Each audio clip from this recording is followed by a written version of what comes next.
اتنے حیران کیوں ہو رہے ہیں؟ اچانک صاحب کے چہرے پر چھا جانے والی حیرانی کو دیکھ کر مسکرا کر پوچھنے لگی، بہو ہم تو یہاں میرے خیال میں دادا جان کچھ بولنا چاہ نہیں بابا جان، میں یہ اپنی بھتیجی حیا کے رشتے کے لیے آئی تھی کیونکہ میں نے اپنے عبداللہ کی آنکھوں میں اس کے لیے بادشاہت دیکھی ہے۔ اب میں اپنے بیٹے کی پسند بھی نہ جان سکوں تو پھر میں کیسی ماں ہوں؟ آئی ایم سوری بھائی جان، میں نے آپ کو اس بارے میں بتایا نہیں، کیونکہ اگر میں آپ کو بتا رہی تھی کہ میں آپ کی کون سی بیٹی کا رشتہ لینے آپ کے گھر آ رہی ہوں تو یقیناً آپ حیا کو اس طرح سب کے سامنے نہ لاتے، لیکن میری حیا مجھے ہر روپ میں اچھی لگتی ہے، اس لیے میں چاہتی ہوں کہ وہ سب گھر والوں کے سامنے ویسے ہی آئے جیسے وہ ہے۔ اب آپ لوگ بتائیں میرے بیٹے کے لیے آپ اپنی بیٹی کا رشتہ دینا ہے یا نہیں؟ وہ حیا کا ہاتھ ہمیں فیصل صاحب کے سامنے آئی تھی۔ فیصل صاحب نے مسکرا کر اس بات میں سر ہلاتے ہوئے حیا کے ماتھے پر اپنے لب رکھ کر اسے دعائیں دی تھی، میری دونوں بیٹیاں تمہاری ہیں، مجھ سے زیادہ ان پر تمہارا حق ہے، مجھے بھلا کیا اعتراض ہو سکتا ہے؟ فیصل صاحب نے مسکراتے ہوئے اپنی بیٹی کو سینے سے لگایا تھا، جبکہ حیا کا ہاتھ اپنے آپ ہی منہ میں چلا گیا تھا۔ وہ کب سے اپنے ناخن توڑے جا رہی تھی، یہ اس کے ساتھ ہوا کیا تھا؟ کہاں وہ عبداللہ کو یمنا کے نام پر تانگ کرتے اور یہاں وہی بلی کا بکرا بن گئی۔ انیش نے مسکراتے ہوئے اسے اپنے سینے سے لگایا اور اس کا ہاتھ کے منہ سے نکال کر اپنے ہاتھ میں تھام لیا۔ میرے بھائی کو یہ حرکت سخت ناپسند ہے، وہ کب سے تمہیں گھورے جا رہا ہے، چھوٹی بچی ہو کہ کیوں نخن کھا رہی ہو؟ اس نے ہنستے ہوئے اس سے کہا تھا، وہ جب میں کنفیوز ہوتی ہوں تو میرا ہاتھ اپنے آپ میرے منہ میں آ جاتا ہے، وہ میں ناخن نہیں کھاتی صرف توڑتی ہوں، سچی دیکھو۔ اس نے کسی اسکول کے بچے کی طرح اپنے ناخن اپنے ہونے والی نیند کو چیک کروائے تھے، جن کی حالت دیکھ آشی نے سر پکڑ لیے تھے۔ اتنے چھوٹے ناخن وہ کھانے کے قابل تھے ہی کہاں، لیکن پھر بھی ان کے کونے کترے ہوئے تھے۔ کوئی بات نہیں، ہزار اچھی عادتوں کے ساتھ ایک بری عادت والی سے بھی بھابھی اسے قبول تھی۔ شادی کی ساری رسمیں اسی ہفتے رکھی گئی تھیں، دادا جان ایک ہی ہفتے میں شادی چاہتے تھے اور کسی کو بھی کوئی اعتراض نہیں تھا۔ یمنا وہاں سے غائب ہو چکی تھی۔ پھوپھو نے 2-3 بار یمنا کے حوالے سے پوچھا تھا کہ وہ کہاں گئی، جس پر ان کی بھابھی نے اگنور کرنے والے انداز میں جواب دیا تھا، وہ اپنی بہن کی خوشی میں خوش نہیں ہے اور نہ ہی اسے یہ سب کچھ برداشت ہو رہا ہے۔ مجھے افسوس ہے کہ ایک مطلبی اور حسد کرنے والی لڑکی میری بیٹی ہے، اسے ہر وہ چیز چاہیے جو حیا کو پسند ہوتی ہے، اور میری معصوم حیا کبھی آگے سے اپنی بہن کو انکار نہیں کرتی۔ اب اسے عبداللہ چاہیے۔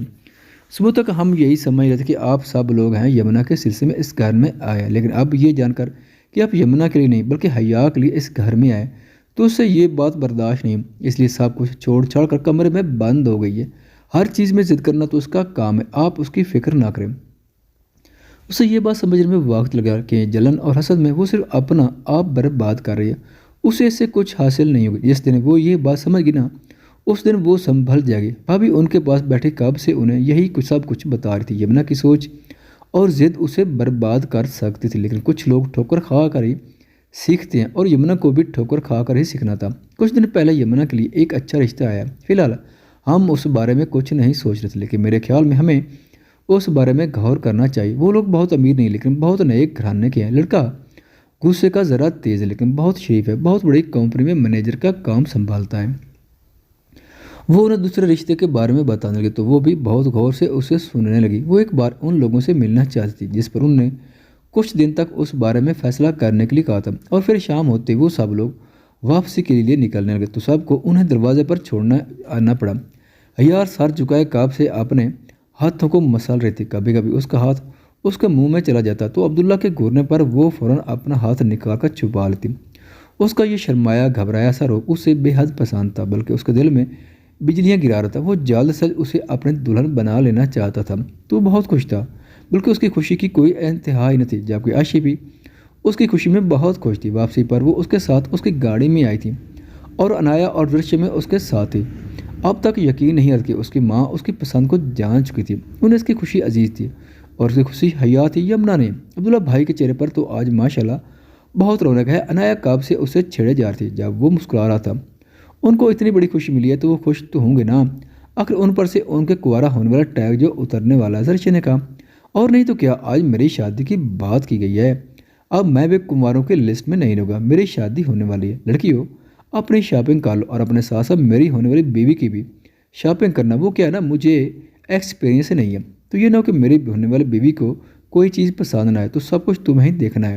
وہ بھی ان لوگوں کی باتوں میں خوب حصہ لیتے ہوئے کہہ رہا تھا۔ انیش تو اپنے بھائی کے چہرے کی رونق دیکھ کر خوش ہو گئی تھی، نہ جانے کتنی بار وہ اس کی نظر اتار کر ماشاءاللہ کہہ چکی تھی۔ صبح جس طرح گھر سے نکلتے ہوئے اس کا موڈ آف تھا، اب وہ اتنا ہی خوش لگ رہا تھا اور اس کے لیے یہی خوشی کافی تھی کہ اس کے بھائی کو اس کی من پسند لڑکی مل رہی ہے۔ ہاں ہاں بالکل سب کچھ ہم ہی لے گئے، لیکن اگر آپ چاہیں تو آپ ان کی پسند کی چیزیں بھی لے سکتے ہیں، وہ بھی پوچھ کے۔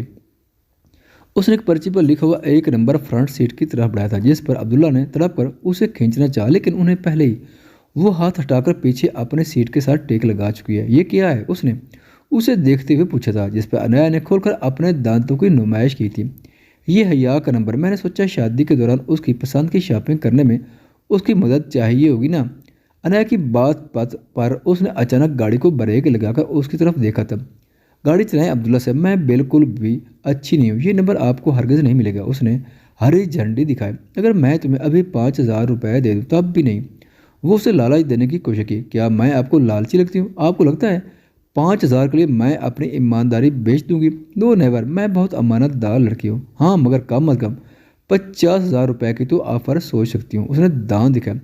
یہ بہت زیادہ انایا، اس نے مسکینی شکل بنائی۔ ٹھیک ہے، جب کم لگے تب باننا، انایا کہہ کر باہر نظاروں کی طرف دیکھنے میں مصروف ہو چکی تھی۔ مطلب صاف تھا کہ وہ 50,000 سے ایک پیسہ بھی نیچے نہیں آنے والی تھی۔ شادی کی تیاریاں شروع ہو چکی تھی، ہر کوئی بہت مصروف ہو چکا تھا۔ گھر آتے ہی شادی کی تیاریوں پر ڈسکشن چلنے لگا، کیونکہ دادا جان کے فیصلے کے مطابق شادی اسی ہفتے ہونی تھی اور اس بات کو لے کر سب ہی خوش تھے۔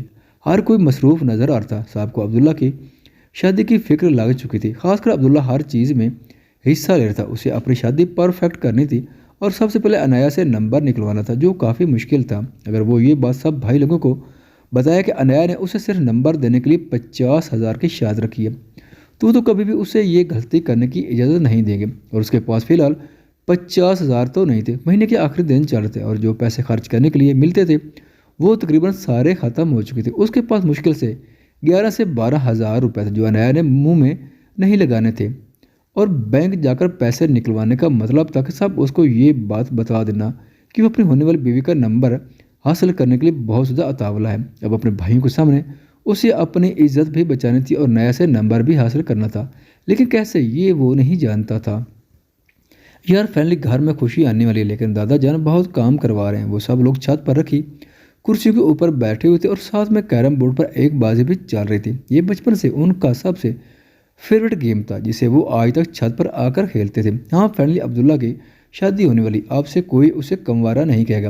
زراور نے اپنے بھائی کے کندھے پر ہاتھ رکھا، جس پر اس نے خوشی سے سر کو خام دیا تھا۔ ارے یار ابھی تک تو بیچارہ کنوارا ہے، ابھی اس کو شادی شدہ والی کیٹیگری میں ایڈ ہونے میں کچھ ٹائم باقی ہے، مکرم نے کہا، جس پر اس نے منہ بنایا۔ اور جو شادی شدہ لوگوں کا روب ہوتا ہے وہ غیر شادی شدہ والوں کا نہیں ہوتا، شناور نے آنکھ دباتے ہوئے کہا۔ تم تو بھائی رہنے دو، تمہارا کتنا روب ہے تمہاری بیوی پر، ہم سب جانتے ہیں، مکرش نے بیچ میں ٹانگ اڑاتے ہوئے کہا، جس پر شناور نے اسے گھورا۔ میری بیوی پر روب نہ سے، لیکن وہ میری ہر بات مانتی ہے۔ اس کی بات پر سب کے فلک شگاف کہہ کے بلند ہوئے تھے، جیسے شناور نے کوئی جوک سنایا۔ اگر تیری بیوی تیری ساری باتیں مانتی ہے نا، پھر تو دنیا کا سب سے خوش قسمت ترین انسان ہے۔ مبارک ہو، مجھے تو اس بات کا پتہ ہی نہیں تھا۔ زراور نے اپنا ہاتھ آگے بڑھاتے ہوئے اس سے مصافحہ کرنا چاہا۔ دماغ خراب کرنے کی ضرورت نہیں ہے، بس کوئی بات نہیں مانتی میری، ورنہ میری بھی بہت پیاری ہے، اس نے انہیں گھورتے ہوئے کہا تھا، جو اس کا مذاق اڑا رہا تھا۔ سب کو اپنی باتوں سے زج کرنے والا ان لوگوں کی ہنسی مذاق میں خود زج ہو گیا تھا۔ اچھا اگر تیری بیوی تیری ہر بات مانتی ہے تو لگا شرط اور ہماری کوئی بات منوا کر دکھا، اس نے چیلنج کرتے ہوئے کچھ سوچتے ہوئے کہا۔ ہاں بتاؤ مجھے کیا منوانا ہے، اس سے میں منوا کر دکھاؤں گا۔ شناور نے چیلنج ایکسیپٹ کر لیا تھا، جبکہ مکرش گہری سوچ میں تھا، اسے کیا شرط دیتا کہ اچانک ہی عبداللہ نے بھی بہتی گنگا میں ہاتھ دھوتے ہوئے کہا، آپ کی بیوی کے پاس میری ہونے والی بیوی کا نمبر ہے، جو وہ شاپنگ کے سلسلے میں نکلوا کر لائیے۔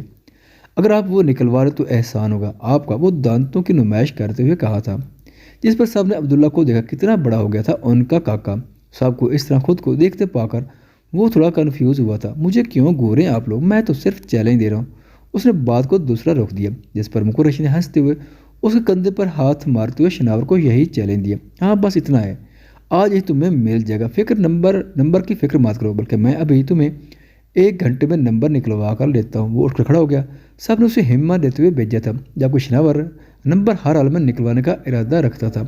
وہ کمرے میں داخل ہوا تو انایا موبائل فون پر اچھی چیزیں چیک کرتی۔ آخر گھر میں شادی تھی تو وہ بھی پوری کوشش کرتی آپ کو پرفیکٹ بنانے کی۔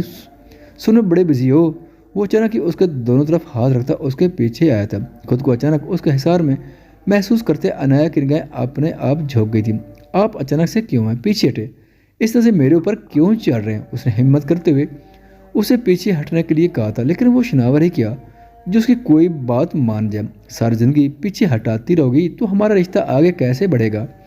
وہ اچانک اس کے گرد اپنی باہوں کا حصار بنتا، اس کی کمر میں بازو حیر کرتا، اسے اپنے قریب کھینچتے ہوئے اپنے ساتھ لگا چکا تھا۔ شناور یہ اب کیا کریں؟ اپنے گردن سے بال سرکتے محسوس کرتے ہوئے اس نے گھبرا کر پوچھا تھا، لیکن شاید اب تو کسی اور ہی دور میں تھا۔ ابھی تک تو تمہاری اجازت کا انتظار کر رہا ہوں، اگر تم اجازت دو تو کچھ کر ہی نہ دوں۔ اس کی گرم سانسوں کو لمس اپنے گردن پر جا بجا محسوس کر رہی تھی۔ شناور کا اس طرح سے قریب آنا اسے گھبراہٹ میں مبتلا کر رہا تھا۔ اتنے ڈرتی کیوں ہو مجھ سے؟ میں تو دل کے ہاتھوں مجبور کر تمہارے پاس آتا ہوں نا۔ نہ جانے تم کب اجازت دو گے، اب تو تمہیں اس رشتے کو قبول کر لینا چاہیے عنایا۔ میں اس سے زیادہ انتظار نہیں کر سکتا۔ ہر چیز کی ایک حد ہوتی ہے، میرے انتظار کی حد ختم ہو چکی ہے۔ اپنے رشتے کو آگے بڑھانا چاہتا ہوں، جانتی ہوں ان سب لوگوں کے بیچ بیٹھ کر خود کو کتنا بے بس محسوس کرتا ہوں۔ دادا جان کہتے ہیں کہ میرا بچہ کب ہوگا، میں انہیں کب خوشخبری سناؤں گا۔ اب انہیں کیا پتا کہ ان کی لاڈلی میری چاہت کو سمجھ نہیں پا رہی۔ وہ آہستہ آہستہ اسے خود میں قید کرتے ہوئے اس کے کان میں گنگناتے ہوئے بولا، آپ کی چاہت ہی گونگی ہو گئی ہے تو میں کیسے سمجھوں؟ وہ آئینے میں اسے دیکھتے ہوئے بھننا کر بولی تھی، کیا مطلب ہے تمہارا؟ اس نے گور کر اسے آئینے میں ہی دیکھا تھا۔ مطلب صاف ہے کہ آپ نے مجھے کب احساس دلایا اپنی چاہت کا، کب آپ نے بتایا کہ میں آپ کے لیے کیا ہوں؟ یہ مت سوچیے گا شناور کہ جو آپ کے دل میں آئے گا وہ کریں گے اور میں آپ کے قدموں میں بیٹھ جاؤں گی۔ مجھے یہ روکھی سوکھی محبت نہیں چاہیے اور نہ ہی مجھے آپ کی چاہتوں سے کوئی غرض۔ اگر آپ اپنے دل میں میرے لیے کوئی جذبہ رکھتے ہیں تو پوری دنیا کے سامنے اس بات کا اظہار کریں۔ میں کوئی فلم بندی نہیں ہوں، لیکن محبت کے بدلے محبت کی خواہش کرنا میرا حق ہے۔ آپ اچھے انسان ہیں، مجھے اچھے بھی لگتے ہیں، لیکن میں آپ کو کتنی پسند ہوں، آپ کے دل میں میرا کیا مقام یہ میں جاننا چاہتی ہوں۔ میں عام سی لڑکی ہوں شناور، میری بھی عام سی خواہش ہے۔ مجھے ایک محبت کرنے والا گھر، ایک پیارا سا شوہر چاہیے جو مجھ سے محبت کرتا ہو، جو مجھے اپنی محبت کا احساس دلائے، جو میرے ہر سرد گرم میں میرے ساتھ کھڑا ہو، مجھے تحفظ دے۔ تو کیا میں تمہارا محافظ نہیں ہوں؟ وہ اس کی بات کاٹتا اس کے دونوں ہاتھ تھا میں اسے اپنی طرف پھر کر سوال کرنے لگا، آپ ہیں میرے محافظ، آپ ہر قدم پر میرے ساتھ ہیں، مجھے ہر بری نظر سے بچاتے ہیں، میرا خیال رکھتے ہیں، لیکن آپ نے مجھ سے محبت تو نہیں کی کہ آپ کے دل میں میرے لیے محبت ہے؟ ہماری شادی کو 1.5 مہینہ ہو گیا، اب تک آپ نے کیا ایک دفعہ بھی مجھے اپنی محبت کا احساس دلایا؟ کیا آپ نے مجھے بتایا کہ میں آپ کے لیے کیا ہوں؟ اگر آپ مرد ہو کر اپنی چاہت کا اظہار نہیں کر سکتے تو پھر میں کیوں کروں؟ کیا تم مجھ سے محبت کرتی ہو؟ اس کی بات کاٹتے ہوئے بولا، وہ اس سے محبت کرتی تھی لیکن اس سے پہلے اظہار نہیں کرنا چاہتی تھی۔ اتنا تو سمجھ گیا تھا، لیکن کب، کیسے، کون سے مقام پر اس کے دل میں اس کے لیے یہ خوبصورت جذبہ جاگا تھا؟ یہ شناور جاننا چاہتا، کیا وہ بھی اس کی طرح نکاح کے اول روز سے اس کی محبت میں گرفتار تھی؟ میں نے کہا، میں عام سی لڑکی ہوں شناور صاحب، اور ایک عام سی لڑکی نکاح کے بول کے ساتھ ہی محبت کے قید میں آ جاتی ہے۔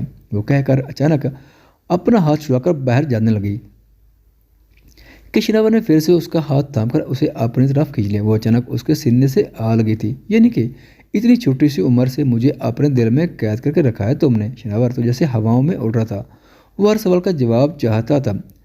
مجھے نہیں پتا کچھ بھی، میرے سے زیادہ فری ہونے کی ضرورت نہیں ہے، جا کر پوری دنیا کے سامنے اس بات کا اظہار کریں کہ میں آپ کی زندگی میں کیا اہمیت رکھتی ہوں۔ باقی باتیں بعد میں ہوگی، میں کروں گا اظہار عنایا، میں پوری دنیا کے سامنے، میں پورے جہان کے سامنے بتاؤں گا تم میرے لیے کیا ہو، آئی لو یو سو مچ۔ وہ کہتے ہوئے اچانک اس کے لبوں پر جھکتا، اس کے لبوں کو قید کر چکا تھا۔ عنایا جو وہاں سے بھاگنے کی تیاریوں میں لگی تھی، اچانک اس کی حرکت پر سکت رہ گئی، اس کے لبوں کو قید کر چکا تھا۔ وہ اسے اپنے سینے سے لگائے اس کی ایک ایک سانس پر اپنی حکومت جما رہا تھا، اسے اپنے آپ میں قید کرتا جا رہا تھا، لیکن عنایا کو کوئی قید نہیں چاہتی، وہ تو شناور شاہ کا نام چاہتی پورے مان کے ساتھ۔ شناور اس کے لبوں کو آزاد کرتے ہوئے اس کے ماتھے پر بوسہ لیتا اسے ایک بار پھر سے اپنے سینے سے لگا چکا تھا۔ وہ کتنی ہی دیر یوں ہی اسے اپنے قریب کیے کھڑا رہا، جب آنکھ کھولنے پر دھیان ڈریسنگ ٹیبل کے پاس پڑی پرچی پر گیا۔ اس پر کوئی نمبر لکھا ہوا تھا اور ساتھ ہی چھوٹا سا حیا کا نام بھی۔ وہ اسے خود سے الگ کرتے ہوئے اس کا چہرہ دیکھنے لگا۔ اس وقت وہ بے حد معصوم لگ رہی تھی، اس کے ہاتھ ہلکے ہلکے کانپ رہے، شاید اس کی قربت کا اثر تھا۔ وہ پیار سے اسے بیڈ پر لٹا کر اس کے بالوں میں انگلیاں چلانے لگا، شاید وہ اسے پرسکون کرنا چاہتا تھا۔ میں اب مزید تم سے دور نہیں رہ سکتا عنایا، میں ہر وہ چیز کروں گا جو تمہیں خوشی دیتی ہے۔ دیکھنا شناور، تمہاری محبت میں ہر وہ کام کرتا ہے اس کی تمنا کرتی ہو۔ اسے اپنے سینے سے لگائے وہ اپنے کال کے بارے میں سوچ رہا تھا، جبکہ نیا اس وقت کو جی رہی تھی، اس وقت کو جی رہی تھی جب اس کے بہت قریب تھا۔ اس کی باتوں سے، اس کے انداز سے وہ سمجھ چکی تھی کہ اس کے دل میں کس طرح کے جذبات رکھتا ہے۔ اس کی آنکھوں میں اپنے لیے بے پناہ محبت دیکھ چکی تھی، اس کی محبت کو دیکھ سکتی۔ وہ تو ہمیشہ سے اس کے نام پر بیٹھی تھی، اس کی پکار پر لبیک کیوں نہ کہتی، وہ بھی اس کے لیے اہمیت رکھتی تھی، وہ اسے محبت کرتا تھا۔ یہ کتنا حسین احساس تھا، لیکن وہ اتنی آسانی سے کیوں ہار مان جاتی؟ اسے شناور شاہ چاہیے تھا تو مکمل چاہیے تھا، اور اسے یقین تھا کہ اب وہ ہمیشہ کے لیے اس کا ہونے والا ہے۔ اس کے بدلے والی باتیں، وہ ساری سوچ بدل چکی تھی۔ وہ اسے صرف تانگ کرنے کے لیے کہتا تھا۔ سچ یہ تھا کہ وہ اسے چاہتا تھا، بے انتہا چاہتا تھا۔ اس کے سینے سے لگی وہ نہ جانے کب ہوئی، نیند میں اتر گئی جب کوئی شناور محبت سے اس کا ماتھا چومتا، اس کے قریب سے اٹھ کر ڈریسنگ ٹیبل پر آیا تھا اور آہستہ سے حیا کا نمبر اٹھاتا ایک میٹھی سی مسکراہٹ اس پر اچھلتا کمرے سے نکل گیا تھا۔ اسے یقین نہیں آتا کہ زندگی میں پہلی بار چوری کرتے ہوئے اپنی بیوی کے ڈریسنگ ٹیبل سے نمبر چرایا تھا۔ خواتین و حضرات، چینل پر آنے کا بہت شکریہ۔ اگر ویڈیو پسند آئے تو چینل کو سبسکرائب کریں اور ساتھ ہی بیل کے آئیکن کو لازمی پریس کریں تاکہ آنے والی ویڈیوز کی اپڈیٹ سب سے پہلے آپ تک پہنچ سکیں۔ شکریہ۔